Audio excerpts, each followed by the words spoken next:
Bienvenidos a Voces del Español. Voces del Español es un programa que nos muestra cómo nuestra forma de hablar el español refleja quiénes somos, cómo somos y de dónde venimos. Voces del Español es un programa dirigido por la doctora en lingüística Erika Erdeli, quien además es secretaria académica de UNAM Chicago.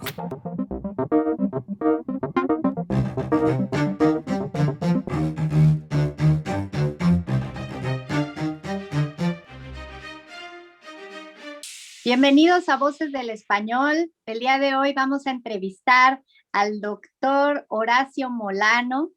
Él es doctor en Letras y Literatura Latinoamericana por la UNAM y también profesor del Centro de Enseñanza para Extranjeros de la UNAM en la Ciudad de México. Bienvenido a este programa, Horacio. Un gusto, Erika. Muchas gracias por compartir este espacio con tu público. Sí, pues va a ser un placer que nos cuentes un poco sobre tu experiencia como profesor de literatura y también profesor para estudiantes de español, para extranjeros que quieren conocer, acercarse a nuestra lengua y cultura mexicana y latinoamericana, que es tu área de especialidad, ¿verdad? Así es, Erika. Ya tengo más de 20 años dando clases de literatura mexicana y latinoamericana contemporánea en el Centro de Enseñanza para Extranjeros. Sí, es un contexto muy interesante el del CEPE, porque tenemos pues gente de todo el mundo realmente que llega a la UNAM en México a aprender los diferentes temas de lengua y cultura y debe ser muy enriquecedora el aula y ver todas estas visiones de gente de todo el mundo tratando de comprender lo que sucede en un país como México, ¿no? Sí, eso es clave, Erika. Pues tenemos ya también, estamos cumpliendo 100 años en el centro y pues no sabes, los estudiantes circulan mucho. Hay diferentes motivos por los cuales ellos estudian español. Tengo una clase que se llama Crónica Mexicana, de Cultura Mexicana en 12 crónicas, y allí, no sabes, he preguntado a los estudiantes, bueno, ¿por qué tomas esta materia? Y algunos han dicho que porque tienen algún novio o novia mexicana y quieren comprender mejor la cultura, ¿no? Entonces siempre esta parte cultural es importante para el estudiante, no solamente los contenidos lingüísticos, sino también los fenómenos sociales, políticos, ¿no? Pues yo no sé, Horacio, si nuestro público está familiarizado con el tema de la crónica, pero podríamos empezar por allí. Si nos pudieras explicar qué es una crónica, qué es una crónica literaria. Mira, pues en la definición del diccionario de la Real Academia, dice simplemente narración histórica en que se sigue el orden consecutivo de los acontecimientos. Entonces ya allí tenemos un terreno de frontera, ¿no? La frontera entre el lenguaje, la literatura y la historia. Y otro factor muy importante para la crónica actual es el factor del periodismo. Muchos de estos textos, antes de verse publicados en libro, aparecen en revistas y en periódicos que circulan en el país y están hechas en un tono muy familiar para este público lector. Entonces pienso yo que es una buena manera para que el estudiante se acerque también a giros locales del lenguaje, ¿no? Estas formas de describir algún acontecimiento. Este es otra parte fundamental de la crónica, es que es un relato, una narración sobre una experiencia que vive el autor. Y entonces esa experiencia es muy rica siempre en las descripciones. Y entonces en el lenguaje encontramos pues adjetivos muy particulares que el autor quiere compartir con sus lectores. Por ejemplo, si un escritor mexicano viene a Chicago y quiere escribir algo que le ocurrió, hay por allí un texto sobre es un relato de un escritor mexicano que viene a Chicago y se sube a un taxi y el taxista le empieza a explicar cómo funciona la ciudad de Chicago haciendo la comparación con los barrios de la Ciudad de México, ¿no? ¿Eso sería una crónica? Sí, digamos, esa experiencia, hay diferentes tipos de crónica, digamos, hay subgéneros, y este subgénero de crónica de viaje es muy especial porque tenemos autores del siglo XIX que viajaron a Estados Unidos, como Justo Sierra, que viaja a una misión política a Washington y nos hace todo un relato de cómo ve Estados Unidos. Entonces, la crónica es muy rica en ese aspecto, ¿no? De contar cómo es la vida en determinada época, en un momento, en un país, en un lugar, ¿no? Y Y de hecho, aparte de eso la, es, perdón, sí, aparte de dime. la crónica de viaje, ¿cuáles serían los otros motivos de crónica? Sí, hay crónicas de espectáculos, pueden ser espectáculos artísticos como la ópera, el teatro, puede ser también crónica deportiva, que es lo que encontramos en muchas de las secciones de los periódicos, ¿no? Los tipos, diferentes tipos de crónica, la crónica social, por ejemplo, también, ¿no? Los eventos de las bodas, los 15 años, todo ese tipo, esas cosas sociales también son parte de la crónica. Muy bien. ¿Y cuál es la crónica que tú trabajas? ¿Normalmente abarcas todos los tipos de crónica o te enfocas en uno en particular? Es la crónica literaria, digamos, va extrayendo de diferentes géneros. Juan Villoro tiene una comparación, él dice que la crónica es como un ornitorrinco de la prosa. Entonces dice que toma diferentes elementos de los géneros. Entonces dice, por ejemplo, que de la novela extrae la condición subjetiva y esa capacidad de narrar desde el punto del vista de los personajes y crear una ilusión de vida para situar al lector en el centro de los hechos. Y del reportaje toma los datos confiables, del cuento el sentido dramático en espacio corto y la sugerencia de que la realidad ocurre para contar un relato deliberado con lo que justifica el final. Y digamos que va tomando diferentes elementos como de la entrevista, por ejemplo, los diálogos. Hay veces que el cronista no vive los hechos, pero hace las entrevistas, como le pasó a Elena Poniatowska cuando escribe La noche de Tlatelolco. Ella no presenció los hechos, pero entrevista a todos los estudiantes y puede dar su voz, puede prestar su voz a los demás. También toma algo del teatro moderno en la forma de montar las cosas y también hay, pues digamos, como una polifonía dentro de la crónica, ¿no? Y del ensayo toma también la posibilidad de argumentar y de conectar algunos saberes diversos. Y por último, de la autobiografía, el tono de la memoria y de la reelaboración en primera persona. Muchas de las crónicas, algunas están escritas en primera persona con este grado de subjetividad de la narración y hay otras que hay en tercera persona, pero digamos que es muy habitual esta narración en primera persona en la crónica. Wow, qué interesante, porque entonces es como enseñar muchos géneros en uno, ¿no? O muchas características de diferentes géneros en uno solo, que suena complejo, que es la crónica. ¿Consideras que es un estilo más complejo que los demás? Fíjate que lo siento al revés. Siento que la crónica, como dice Sara Sefcovic, ella tiene un libro que se llama Vida y Milagros de la Crónica en México, que salió recientemente, y ella dice que la crónica es horizontal y accesible. Porque por lo que te comentaba de la cuestión periodística, ¿no? Un texto que es asequible a los lectores. Y también dice Sefcovic que apela a lo emocional y que es abierta y sin resolución y que tiene una claridad en el lenguaje. Que creo que eso es lo interesante para los estudiantes de español de lengua extranjera, que pueden encontrar en la crónica, digamos, un tipo de lenguaje más contemporáneo y actual. Muchas veces los libros nos dan las formas gramaticales muy artificiales y con la crónica literaria pueden encontrar ellos un lenguaje más vivo. Qué interesante, Horacio. ¿Nos podrías compartir un poco por qué surgió tu gusto, tu interés por la crónica y decirnos alguna de tus crónicas favoritas? Me imagino que has de haber leído alguna crónica que te hizo sentir que tú querías dedicarte a investigar eso.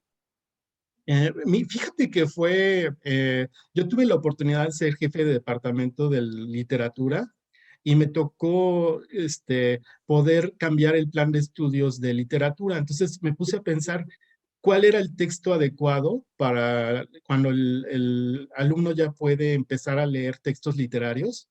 Y pensé siempre que la crónica era muy accesible por esta cuestión del lenguaje y de esta cuestión directa. Y también como fueron publicadas en periódico, muchas de ellas son cortas, no son textos muy largos. Entonces es una de las ventajas para el manejo de la clase, tener un texto corto que se pueda releer y que el estudiante pueda analizar. Hay una crónica que me encanta, es de Guillermo Sheridan, sobre Coyoacán. Muchos visitantes de la Ciudad de México vamos al barrio de Coyoacán y él describe tan bien, digamos, cómo está distribuido el espacio, que inclusive para la clase hice un mapa, porque él va distribuyendo en diferentes zonas la plaza, el centro de Coyoacán, y nos va diciendo que hay como un convivio de personas, ¿no? Están los burócratas que están trabajando en la alcaldía de Coyoacán, están los jóvenes en la plaza en donde está la Fuente de los Coyotes, pero Dándose también, y luego también están todos los que visitan la iglesia, ¿no? Que pueden ser, digamos, señoras de edad avanzada. Entonces hay un convivio en Coyoacán de todo tipo de gente. Y el final de la crónica es muy bonito porque comienza a llover y toda la gente, pues, todos nos mojamos, ¿verdad? Aunque seamos burócratas o, digamos, feligreses, ¿no? O jóvenes, pues todos nos la lluvia mojamos. cae para todos, ¿no? Exacto. Entonces, el final de esa crónica me encantó porque Coyoacán, digamos, es ese espacio de convivencia para toda la gente. Y bueno, las crónicas pueden tocar temas de espacios, como esta que te cuento de Coyoacán. Hay otra de David Lida sobre la central de abastos, que le pone el purgatorio alimenticio. Y es una visita que hace Lida a la central de abastos y él es extranjero porque él es norteamericano. Vivió en Nueva York mucho tiempo y luego se fue a vivir a la Ciudad de México. Y entonces relata cómo batalla él al comprar sus cosas en los mercados, porque siempre a los extranjeros les quieren cobrar más caro, porque el vendedor piensa que ve a un extranjero y creen que tienen dinero. No Trae piensan que pueden dólares. ser. Exacto. Y entonces ahí cuenta Lida, pues cómo aprendió él a regatear los precios. Y luego cómo recorre la central de abastos esta figura de los cargadores, los diableros, que ahí también surge mucho vocabulario para los estudiantes. Y fíjate que es muy recomendable utilizar imágenes, ¿no? Entonces, había unas fotografías sobre estos diableros que trabajan en la central de abastos y ya el alumno puede ver qué es un diablito, ¿no? ¿Por qué le decimos diablito, no? Simplemente porque donde se sujeta este instrumento, pues tiene como una forma de cuerno. Y entonces, de Ah, ahí yo no sabía. fíjate, sí es, por eso le dicen diablito, y entonces los diableros, pues, están cargando, y es impresionante, tú ves las fotografías y un señor puede estar cargando 10 cajas de verduras, frutas, impresionante, ¿no? De llevarlo hacia donde se transporte el cliente, ¿no? Entonces, como Claro. te decía, hay estas crónicas de espacios y también hay crónicas sobre personas, que también eso es muy, muy interesante para los alumnos, ¿no? Y en estas crónicas sobre personas, pues puede uno explorar oficios, profesiones. Cristina Pacheco, que es una gran cronista, cada semana ella tiene una columna en La Jornada que se llama Mar de Historias. Y allí en Mar de Historias aparece una crónica sobre las secretarias. Y recuerda a Cristina cuando ella era niña, que en su vecindad había una mujer que era secretaria y que era muy criticada, eran los años 50. Entonces era muy criticada por salir a trabajar fuera de su casa y era un trabajo de oficina, no era un trabajo doméstico, ¿no? Y entonces ya en la crónica ahí tienes todo un tema para desarrollar con el estudiante, ¿no? El tema del trabajo de la mujer, que va más allá de la actividad doméstica, estas primeras mujeres secretarias que pues abrieron camino a las mujeres en otros espacios que no tenían que ser meseras, enfermeras, maestras, ¿no? Que siempre es un trabajo que atiende a alguien más, ¿no? Y la secretaria, pues tiene como una independencia de la labor doméstica, ¿no? Va más allá de las tareas de cocinar, lavar, limpiar, ¿no? Entonces, me parece que Cristina Pacheco, con esa crónica sobre secretarias, le abres al estudiante un mundo de reflexión. Eso es lo que me gusta a mí del texto de la crónica, que te abre a un fenómeno social, histórico, que puede uno explicar en clase. Sí, y a una comprensión de la realidad de una forma distinta, porque finalmente, como dices, pues todo mundo que va a la Ciudad de México va y visita Coyoacán, pero no es lo mismo ir y visitarlo con tu mirada que ver cómo lo describe algún autor, algún escritor, y poder fijarte, observar y corroborar todas esas cosas que esa persona percibe, porque finalmente los escritores tienen una mirada muy aguda a cuestiones sociales y todo, ¿no? Y no, pues me parece fascinante. Ahora entiendo por qué te funciona también con los estudiantes extranjeros, el poder acercarlos así a estas realidades de una forma no tan complicada, no tan abigarrada en el lenguaje, quizá no tan como otros textos literarios, que qué difícil es en verdad trabajar la literatura cuando los estudiantes no tienen un dominio muy avanzado de español. Por ejemplo, estaba pensando, ahorita que hablabas, en estudiantes que tuve en México, que aquí en Chicago se conocen como heritage speakers. Son los hablantes de español como lengua heredada, o sea, heredaron el español de sus padres, pero ellos pues nacieron aquí en Estados Unidos, ¿no? Entonces, ellos tienen un manejo del español muy bueno, sobre todo en el ámbito oral para comunicarse y en el ámbito doméstico, porque ahí es donde aprendieron el español, pero a la escuela fueron siempre en inglés. Entonces, con frecuencia dicen que es difícil para ellos leer en textos literarios en español, justamente porque es como mucho nuevo vocabulario o formas gramaticales muy complejas que hacen difícil la lectura, ¿no? Y en cambio, quizá con la crónica podría ser una herramienta para que estas personas empiecen a adentrarse en la literatura y también a conocer, algunos de ellos no conocen México o lo conocen a través de la mirada de sus padres nada más. Y aquí pues pueden así como de primera mano asomarse como quien se asoma a una ventana a diferentes cosas de la vida de México, ¿no? Claro, y señalaste una palabra clave que es la mirada. El cronista comparte la forma de ver las cosas, ¿no? Y es lo que yo les digo, porque hay en esa misma unidad donde trabajo Central de Abastos, hay otra crónica de Ángeles González Gamio que se llama Los placeres de los mercados en México. Y entonces es cuestión de ir al lugar, pero no solamente ver, ¿no? Ver, mirar, observar, ¿no? Contemplar las cosas y poder después de eso tener una experiencia para poderlo ir a relatar como una crónica en el salón de clases. Entonces es un buen ejercicio.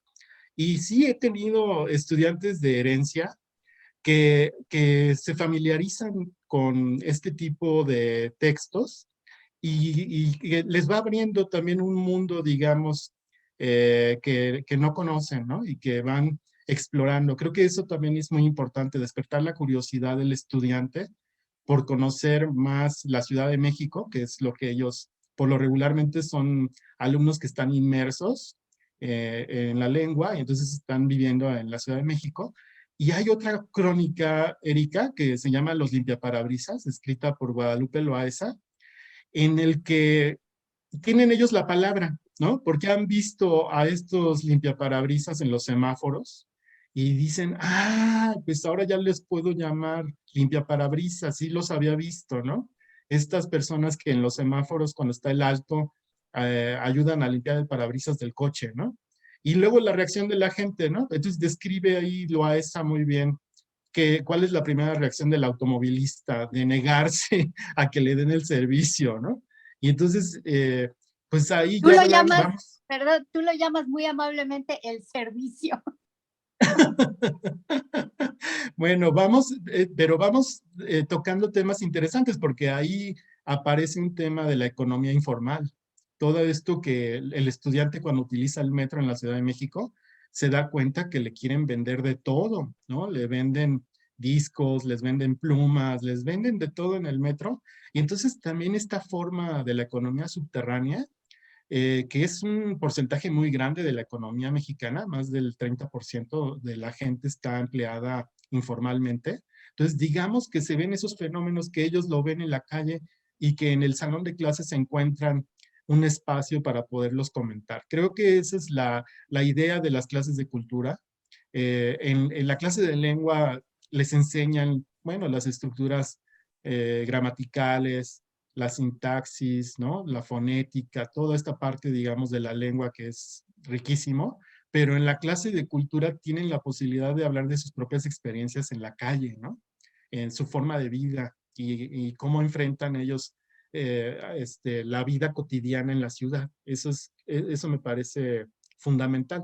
Y el cronista es un puente de hablar de este tipo de experiencias, ¿no? Y cómo trasladarlas al salón de clases.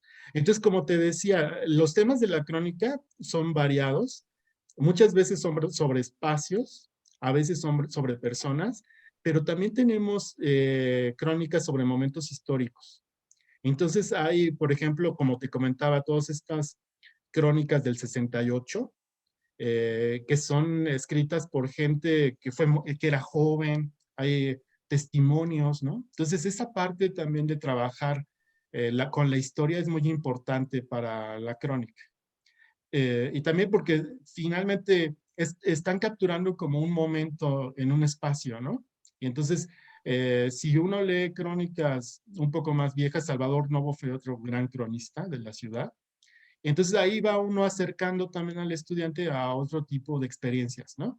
O esta misma crónica de las secretarias de Cristina Pacheco que te decía que nos sitúa en los años 50 y el trabajo de la mujer. Y también recientemente Cristina Pacheco nos escribió una crónica sobre las tiendas de la esquina, Erika. ¿Qué pasaba con las tiendas de la esquina durante la pandemia? Y ella estaba muy triste porque pensaba que iban a cerrar, porque los negocios, desafortunadamente, estos negocios familiares, pues no tenían clientes, ¿no? Y la gente estaba pidiendo sus cosas en el supermercado. O sea, Y viéndolas entonces, en línea. sí, esta crónica se llama A Granel.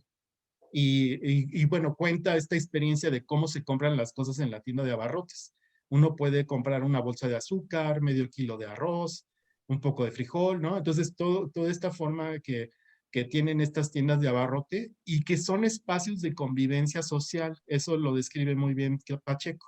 Eh, en la colonia es un punto de reunión entre la gente que vive ahí y el dueño de la tienda conoce muy bien a los vecinos. Entonces también es una forma de interacción social que no se debe de perder, ¿no? Y que debemos conservar. También esa es otra parte, digamos, de la crónica, como una memoria. Es como la memoria de la vida de algún lugar, ¿no? En este caso, crónica sobre México. Justamente te quería preguntar, Horacio, que en este último rubro de crónicas sobre momentos históricos, pues me imagino que la pandemia ha sido un momento histórico que va a marcar nuestras vidas ya para siempre y seguramente están surgiendo muchas crónicas de la pandemia, ¿no? Claro, sí, en el periódico vamos encontrando diferentes testimonios de los escritores sobre cómo están viviendo la pandemia, a qué se están enfrentando, qué es lo que están viendo, ¿no? Otro tipo de crónicas, Erika, muy recurrentes también son sobre el temblor o los terremotos.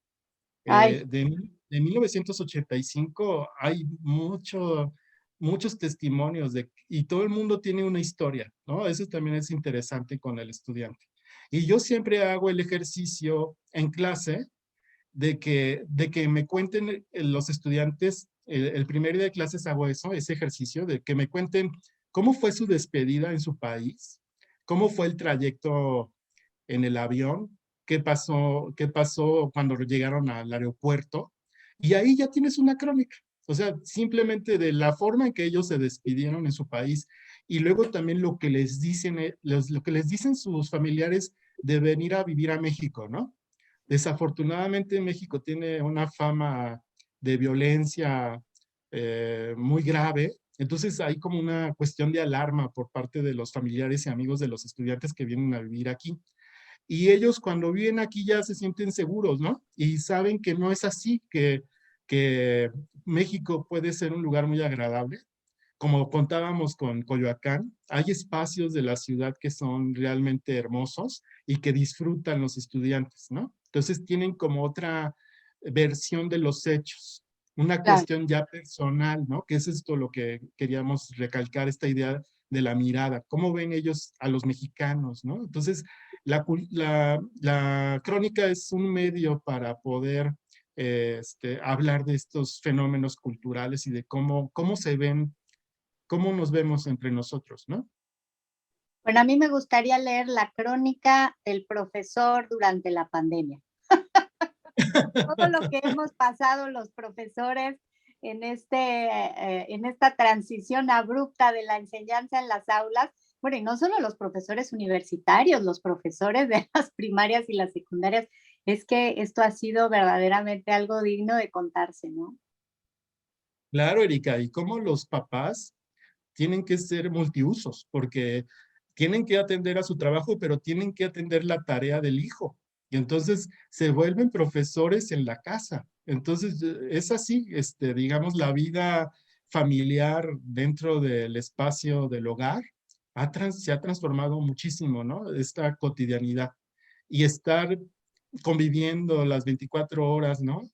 Los esposos, los hijos, ¿no? Entonces, digamos, todas estas cuestiones multitarea que tienen que tener las personas, ¿no?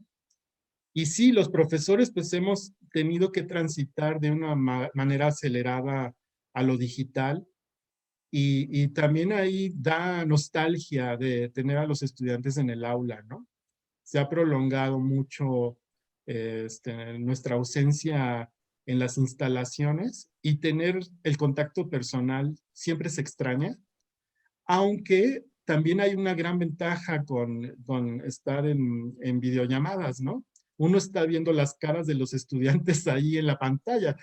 Tienes a todos tus estudiantes viendo y tú sabes qué reacción tienen ante lo que estás diciendo y ante lo que están leyendo, ¿no? Entonces es muy interesante también este cambio de medio. Sí, sí, y Horacio, ¿tú escribes crónica o has leído crónicas de profesores como nosotros que estén narrando todas estas cosas que nos puedas recomendar?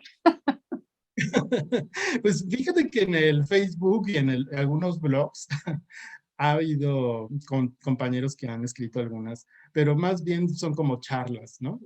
Mm. Y digamos, pues sí es todo va a ser un momento histórico, ¿no? Para la humanidad entera.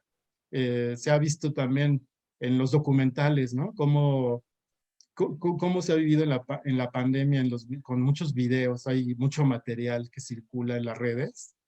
Y sí, como tú bien señalas, pues es un momento que nos va a marcar en la historia. Y así fue, y así ha sido durante todo el tiempo, ¿no? Yo recuerdo también a mis abuelos cuando contaban sus experiencias cuando fue la Revolución Mexicana. Mi abuela contaba cómo en la casa de sus papás habían construido un muro que estaba hueco.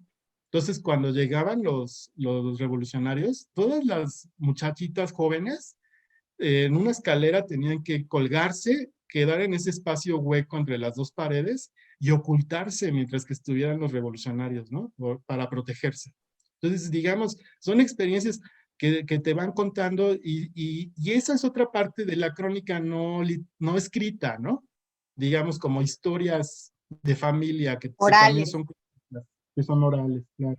Y también Entonces, una crónica puede tener un formato audiovisual. para mí sí, y es muy claro con lo que hace Cristina Pacheco en este programa que ya es legendario, Aquí nos tocó vivir.